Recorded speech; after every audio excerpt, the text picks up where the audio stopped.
So hello everyone, welcome to स्टूडेंटो। अभी हमें यमुनानगर में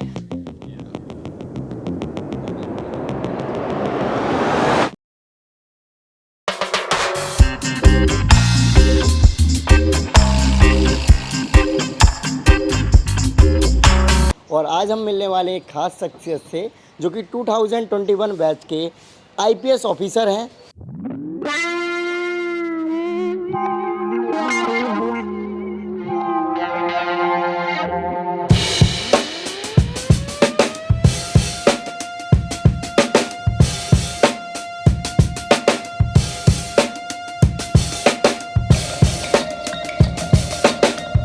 जो ट्रेनिंग के टाइम जब एसएचओशिप का चल रहा है हाँ। तो ये 24 घंटे की नौकरी होती है एक तरह से। साथ साथ में लेकिन हमारा स्पेसिफिकली हमें ना जैसे पब्लिक एंगेजमेंट प्रोग्राम में गांव में जैसे हम जो कम्युनिटी को है ना वो इनकरेज करते हैं कि जो सोशल ईवल्स हैं उनके अगेंस्ट काम किया जाए।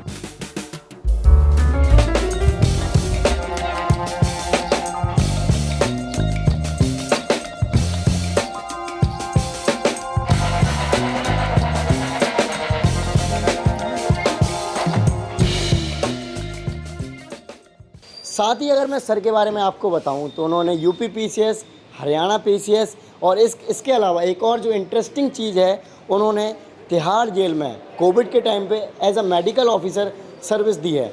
सो सर के साथ आज हम डे इन लाइफ स्पेंड करेंगे, जो कि अभी ट्रेनी आईपीएस ऑफिसर हैं। साथ ही सर ऑथर भी हैं एथिक्स मेड इजी बुक के। सो अभी हमारे साथ हैं one and only doctor Rajesh Mohan sir, IPS. Hello sir, good morning. Hello जी।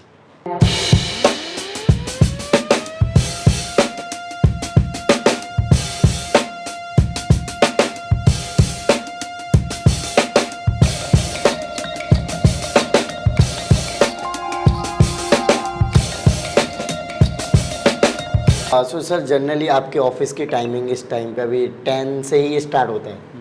जैसे ऑफिस का आप देखें तो जो ट्रेनिंग के टाइम जब एसएचओशिप का चल रहा है हाँ। तो ये 24 घंटे की नौकरी होती है एक तरह से। ओके। तो you have to be present in the station 24 hours. Okay. तो जनरली जो सब पीपीआर रूल्स हैं उनके अंदर भी यही है कि 24 hours you have to be accountable for all the things. तो इन जनरल रूटीन क्या होता है मेरा, जैसे मॉर्निंग में खड़े होके जब मैं उठ के फिर जैसे 7 बजे के आसपास थोड़ा सा मैं एक्सरसाइज वगैरह कर लेता हूँ। हाँ। फिर एक्सरसाइज करने के बाद ब्रेकफास्ट वगैरह नहा धो के और जाके फिर मैं पुलिस स्टेशन में आ जाता हूँ।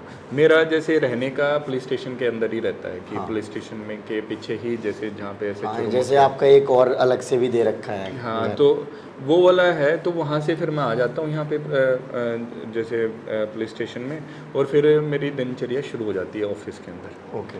जो ऑफिस के अंदर हमारे सबसे पहला जो हमारा काम होता है वो हम देखते हैं कि जो एम्प्लॉयज़ हैं हमारे, जो पुलिस ऑफिसर्स हैं पुलिस स्टेशन के अंदर, वो कहाँ कहाँ पे पोस्टेड हैं। तो उसके लिए एक नौकरी चिट्ठा होता है हमारा, जिसमें जो अपने पुलिस स्टेशन के अंदर जितने भी टोटल पुलिस ऑफिसर्स हैं उनकी लिस्ट होती है, और उसको हम फिर देखते हैं कि वहाँ उनकी कहाँ कहाँ पे पोस्टेड है, उनमें से कौन सीनियर ड्यूटी ऑफिसर है, कौन जूनियर ड्यूटी ऑफिसर है।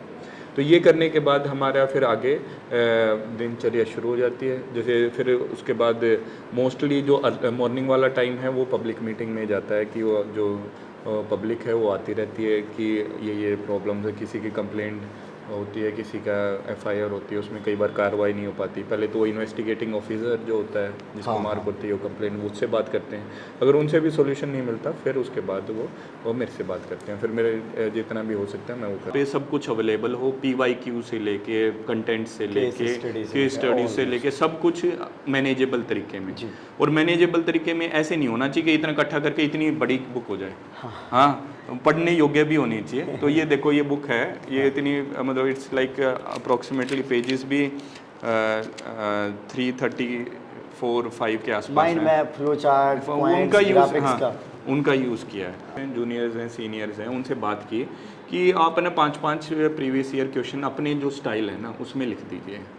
तो उनको हम तो हर एक का जो स्टाइल है ना लिखने का स्टाइल सेम मॉडल, सेम मतलब क्वेश्चन है, मतलब 5 क्वेश्चन उसके पास हैं, 5 दूसरे के पास है। तो एक जो स्टाइल है वो बच्चा उसको देख सकता है कि हाँ ये जो टॉपर है वो इस तरह से लिखता है। सर, जैसे कि आपने अभी बताया कि आपकी जो मॉर्निंग टाइम में होते हैं फाइल्स वगैरह हो गए, पब्लिक डीलिंग वगैरह हो गई, उसके बाद अराउंड लंच हो जाता होगा, फिर उसके बाद फिर आई थिंक आप लंच में थोड़ा बहुत ज़्यादा गैप भी ले सकते हो, वो अकॉर्डिंग टू यू कि रात में पेट्रोलिंग करनी है या फिर किस तरीके से सर। तो इसके बाद जैसे बताया मैंने, मॉर्निंग में मोस्टली टाइम जाता है एक तो फाइल्स को देखने के लिए, और एक दूसरा होता है हमारा जो पब्लिक से मीटिंग के लिए। फिर उसके बाद लंच के बाद पोस्ट लंच हमारा जो कोई केस इन्वेस्टिगेट हो रहा है उस वक्त भी पब्लिक आती रहती मिलती रहती बीच में, इसमें तो कोई वो नहीं है। साथ साथ में लेकिन हमारा स्पेसिफिकली हम है ना, जैसे पब्लिक एंगेजमेंट प्रोग्राम्स होते हैं, जैसे आज इस्माइलपुर में है, तो इस्माइलपुर में गांव में जैसे हम जो कम्युनिटी को है ना वो इनकरेज करते हैं कि जो सोशल ईवल्स हैं उनके अगेंस्ट काम किया जाए। जैसे अवेयरनेस के बारे में हम बात करते हैं कि कई स्पेशली आजकल जो प्रॉब्लम चल रही है साइबर क्राइम्स की, जो सबसे बड़ी प्रॉब्लम चल रही है कि ये सब साइबर क्राइम्स बहुत ज़्यादा हो गए हैं। उसके चक्कर में क्या होता है कि साइबर क्राइम्स के लिए हमें थोड़ी सी पब्लिक अवेयरनेस हम देते हैं कि कैसे साइबर क्राइम से बचें, और साइबर क्राइम्स को अगर हो जाए तो हम उसके लिए 1930 जैसे नंबर है, वहाँ पे आप कैसे कर सकते हैं, फिर कंप्लेंट कैसे दे सकते हैं, एफआईआर रजिस्ट्रेशन कैसे करवा सकते हैं, ये वाली हम अवेयरनेस देते हैं। दूसरी एक प्रॉब्लम जो आजकल हमारे पास चल रही है नारकोटिक रिलेटेड, जो नशे की जो इशू है वो स्पेशली बहुत ज़्यादा हो गया है, जो स्पेशली विलेज एरियाज़ के अंदर भी, तो हम उसके रिगार्डिंग अवेयरनेस स्प्रेड करते हैं। फिर उसके साथ साथ हम ये जो ट्रैफिक रूल्स है उनको की पालना के रिगार्डिंग हम कई सारी अवेयरनेस एक्टिविटीज़ करते हैं। Okay great. तो चलो फिर हमें ना एक इस्माइलपुर गांव में है एक इवेंट है हमारा, जो उसके साथ चलते हैं, आप देखना किस तरह से हम पब्लिक एंगेजमेंट करवाते हैं। हमारे साथ डीएसपी प्रमोद जी भी होंगे, जो साथ में हमारे ऑफिसर हैं, जो हम सभी जाके वहाँ पे वो करते हैं। ओके सर जी। अच्छा सर, एक चीज़ और, जैसे कि आप अभी ट्रेनी आईपीएस ऑफिसर हैं, तो आपके जो सीनियर ऑफिसर होते हैं उनके साथ किस तरीके से आपका सिस्टम बन के रहता है? ये हमारा जैसे डीएसपी, हमारा जैसे एसएचओ हो गया, एसएचओ के बाद हमारे डीएसपी होते हैं, डीएसपी के बाद हमारे एसपी साहब होते हैं, ओके, और फिर उसके बाद आईजी होते हैं, फिर उसके बाद डीजी होते हैं, जैसे हायरार्की में। तो ये वाली हमारी हायरार्की होती है। Mostly we are accountable to SP sir. Okay, so अभी आप इसके बाद कहाँ पे? अभी हम डीएसपी साहब से मिलने चलते हैं।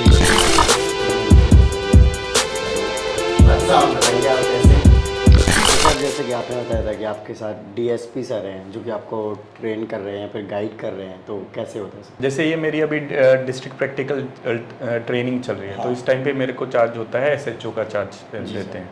उसमें मेरे ऊपर जैसे कई सारे पुलिस स्टेशंस के ऊपर एक डीएसपी होते हैं जो कि सुपरवाइजरी ऑफिसर होते हैं।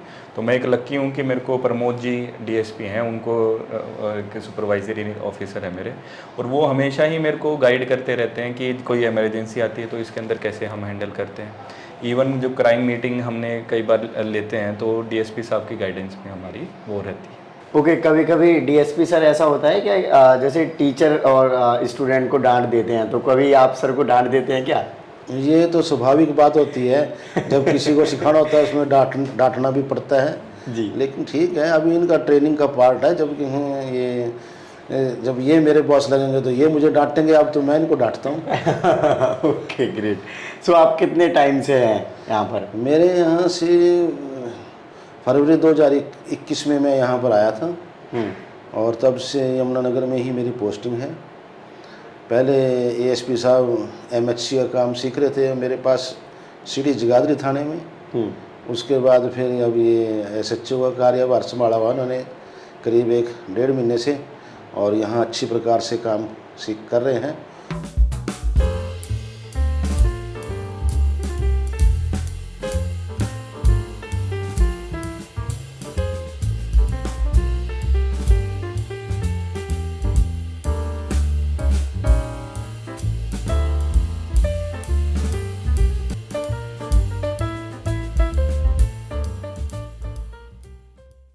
सर अभी जैसे कि आपने ऑफिस में बताया था इस्माइलपुर गांव जा रहे हैं, तो जनरली सर इस टाइप के जो कैंपेन हैं, जो कि साइबर क्राइम हो गया, फिर डिफरेंट जो क्राइम्स होते हैं, ये अवेयरनेस को लेकर कब कब चलाते रहते हैं, या फिर जब मन किया तब चला लिया, फिर इसका भी सिस्टम होता है कुछ? नहीं, इसमें हम कंटिन्यू चला रहे हैं। हाँ, पिछले महीने में हमारे 32 प्रोग्राम हुए थे, ओके, सारे डिस्ट्रिक्ट के।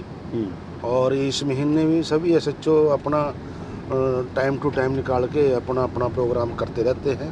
जी। और उनके सुपरवाइज़र अफसर जो डीएसपीज़ हैं वो उनके साथ चल जाते हैं। एक उनको नशे के बारे में भी अवगत कराया जाता है, भाई नशे बहुत, ये ड्रग अब्यूज़ के बारे में बड़ा आजकल प्रचलन है। हाँ। देश में सारे स्टेट में इसका बड़ा प्रचलन है, और जिससे हमारे देश की युवा शक्ति को बड़ा नुकसान हो रहा है। जी बिल्कुल सर। उसको बचाने के लिए भी हम हमेशा प्रयास करते रहते हैं, और साइबर का भी बारे में लोगों को अवगत कराते हैं। आजकल साइबर क्राइम के बड़े केसेस आने लगे हैं। उसके अलावा हम क्या हैं, क्राइम अगेंस्ट वुमेन के भी केसेस बहुत आते हैं, हाँ उसमें भी हम लोगों को जागरूक करते हैं। जी। उसके साथ साथ हम बच्चों को, जो गांव के बच्चे हैं या स्कूल के बच्चे हैं, छोटे बच्चे हैं या बड़े हैं, स्कूलों में छोटे बच्चों में क्विज कंपटीशन कराते हैं ट्रैफिक के रिगार्डिंग भी। सर जो इस तरीके के प्रोग्राम हैं आपने पहले भी किए होंगे और अभी आपका स्टार्टिंग ही है फील्ड विजिट में जाना, तो कैसा लगता है? क्योंकि कुछ टाइम पहले आप स्टूडेंट थे और अब जाके आप डायरेक्ट पब्लिक से डील करते हैं, और आपके ऑर्डर का और आपके कह सकते हैं एक इनिशिएटिव का इम्पैक्ट पड़ता है। ये देखिए, जो ये प्रोग्राम्स हैं, मतलब ऑफिशियल कैपेसिटी में आप धीरे धीरे करना स्टार्ट करते हैं। हाँ। तो इसमें हम, आपका मेन पर्पस होता है कि पब्लिक है जागरूक हो जाए इन चीज़ों के लिए। हाँ। और उसका जो जब आप करते हो उसके बाद आपको दिखता भी है कि हाँ ये जागरूक हो रहे हैं। तो जब कोई भी आप काम करते हैं और उसका रिजल्ट दिखता है तो अच्छा तो लगता ही है। तो इसलिए मेरे को ये वाले प्रोग्राम्स में जो आउटपुट निकलता है वो देखने के बाद जो रिज़ल्ट निकलता है उससे मेरे को थोड़ा सा प्रोत्साहन मिलता है। जैसे कि आपको डीएसपी साहब तो बता ही रहे थे कि हाँ। हम इतने सारे प्रोग्राम करते रहते हैं, पुलिस का भी, पब्लिक एंगेजमेंट के इतने सारे प्रोग्राम्स हैं। जैसे कि साइबर क्राइम है, साइबर क्राइम के लिए साइबर पंचायत एक हमने इनिशिएटिव लॉन्च किया है। हाँ। और जो कि हमारा मतलब अकेले हमारे डिस्ट्रिक्ट का भी इनिशिएटिव नहीं है, ये हमारे राजस्थान, हरियाणा और यूपी के जो डिस्ट्रिक्ट्स हैं जहाँ पे अभी इस 70 जो हमारे बैच मेट्स हैं वहाँ पे ट्रेनिंग कर रहे हैं, उन हर एक डिस्ट्रिक्ट में हम ये सारे के सारे प्रोग्राम कर रहे हैं। Okay great.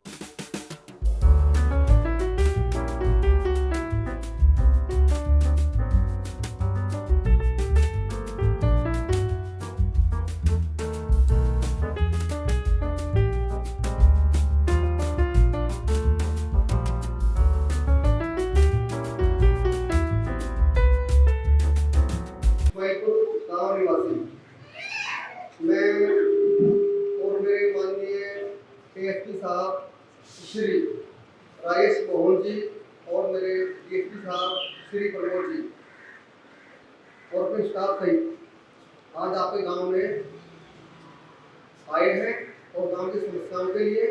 और गांव चलो अभी मेरे आईपीएस अफसर यहाँ बैठे आपके सामने कुछ व्यक्त करें। धन्यवाद ईश्वर जी।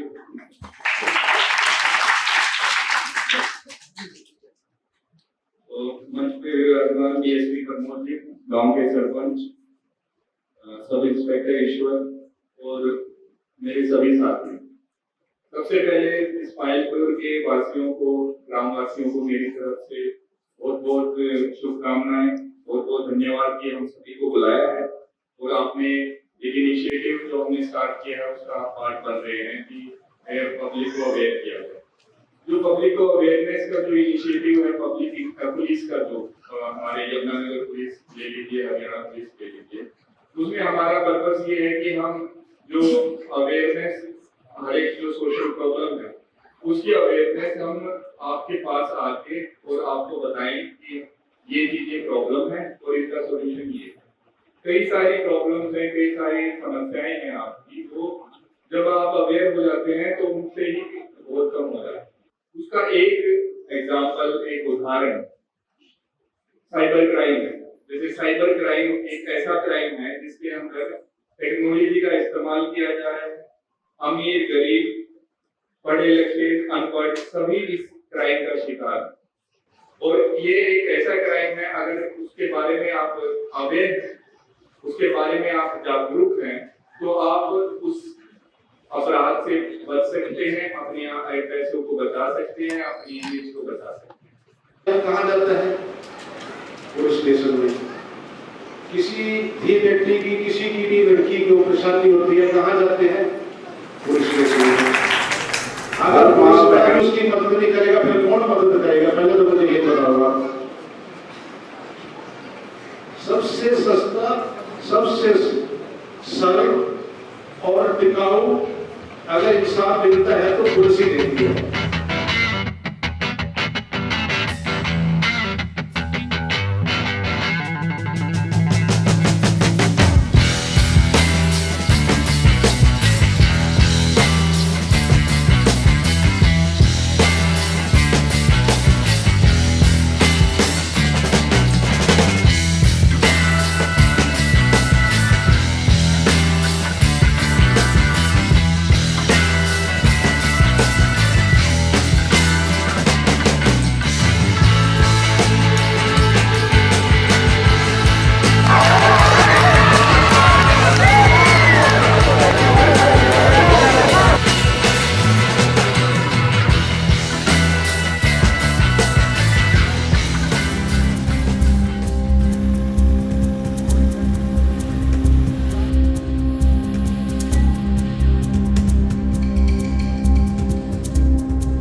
प्रोग्राम कर रहे थे तो लाइफ इतनी डायनेमिक रहती है कि उसी टाइम पे ही आपको कंप्लेंट मिल जाती हाँ, है और उसका सोल्यूशन देने की।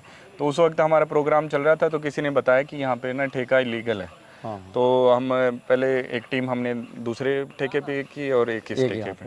लेकिन ये अभी तक इन्होंने जो डॉक्यूमेंट्स प्रोड्यूस किए हैं वो लीगल के हैं। कई बार हम रेड करते हैं तो उसमें ऐसा भी होता है कि जो मतलब फेलियर भी हो जाता है क्योंकि लीगल है और फिर भी हमने इसको चेक कर लिया। इसे एटलीस्ट ये तो बनी रहेगी कि अगर ये कुछ टाइम से लेट होंगे एक प्रेजेंस के कारण, पुलिस की प्रेजेंस के कारण, कि जो टाइम जो बाउंड है उसमें स्टिक करेंगे और थोड़ा सा रूल्स को फॉलो करेंगे। हाँ, तो अभी तक तो ये कभी क्वांटिटी भी बहुत ज़्यादा बेचने लग गया। तो इनका हम पूरा चेकिंग कर रहे हैं। अगर ये डॉक्यूमेंट्स को भी जो एक्साइज डिपार्टमेंट होता है हमारा जो वो वेरीफाई करेगा, जो इंस्पेक्टर होते हैं। और ये है कि लाइफ तो मैं आपको बता रहा हूँ एक तरह से फील्ड का ये एक्सपीरियंस। कैसा लगा आपको पर्टिकुलर? मैं ये तो हर रोज कुछ ना कुछ, कभी नारकोटिक की रेड होती है, कभी किसकी रेड होती है, तो हम ऐसे रेड करते हैं।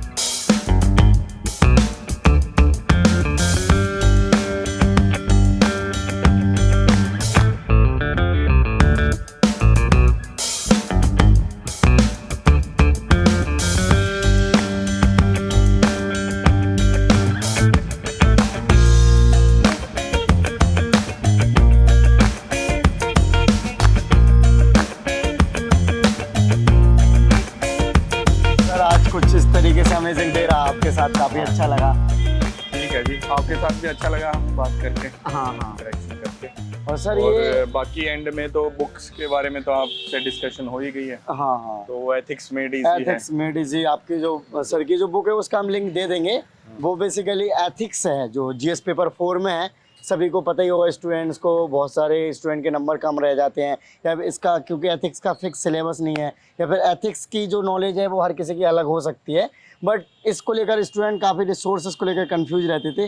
तो सर ने अपने पर्सनल नोट्स जो कि सर के अराउंड 5 ईयर प्रिपरेशन का रहा, इसके अलावा अशोक सर जो कि उत्तराखंड के डीजीपी हैं, उनका जो एक्सपीरियंस रहा, क्योंकि डेफिनेटली सर्विस में एथिक्स से रिलेटेड चीज़ें डे बाई डे टैकल करनी होती हैं। तो दोनों के कॉम्बिनेशन में इसके अलावा सर ने एक और इंटरेस्टिंग जो चीज़ करी है, उसमें जो टॉपर्स थे यूपीएससी के, जो इनके सीनियर भी रहे, कलीग्स भी रहे, जूनियर भी रहे, उनसे कुछ क्वेश्चंस लिखवाए हैं सेम क्वेश्चंस पर, सब 5 लोगों से अलग अलग, जिससे कि अलग अलग एक उसको टॉपर को 5-5 क्वेश्चन लिखे, ऐसे करके 12-13 टॉपर से पीवाईक्यूज लिखवाए जो कि क्यूआर कोड के थ्रू। Right, okay. सो सर जनरली आपका यही शेड्यूलिंग रहती है? वो शेड्यूल अनप्रेडिक्टेबल होता है, जैसे आज रेड का हो गया तो किसी और दिन और कुछ चीज हो जाता है, लेकिन ये एक कॉमन एलिमेंट रहता है कि एक्साइटिंग होता है और इंटरेस्टिंग होता है। ओके, अच्छा एक चीज़ और सर, आपने पहले सोचा था कि मुझे आईपीएस ही बनना है या फिर आईएएस, क्या सोचा था? नहीं, मैंने ये था कि मेरे घर में भी यूनिफॉर्म का थोड़ा क्रेज़ रहता है, तो यूनिफॉर्म का था मेरा क्रेज़। सो अभी आपको ट्रेनिंग कर रहे हो, नया नया फेज़ होता है, तो ऑब्वियसली बात है कि एक्साइटमेंट भी ज़्यादा रहती है और नई नई चीज़ों को सीखने का भी वो रहता है, तो कैसा लगता है आपको? अच्छा लगता है, बहुत ही बढ़िया इंटरेस्टिंग लाइफ है आईपीएस ऑफिसर की और पुलिस की। ओके, सो ये आपका थाना है सर, ओवल और पूरा Right. जो देखा। सो फ्रेंड्स, आपने देखा कि सर के साथ हमने आडे ना लाइव शूट किया है, जिससे कि ट्रेनिंग से रिलेटेड चीज़ें आपने देखने को मिली होंगी, साथ ही सर का लाइफ स्टाइल आजकल क्या है, ये सब चीज़ें देखी होंगी। सो आई होप कि आपको वीडियो अच्छी लगी होगी, तो इस वीडियो को लाइक करें। अभी तक आपने चैनल को सब्सक्राइब नहीं किया तो चैनल को सब्सक्राइब कर लीजिए। जय हिंद।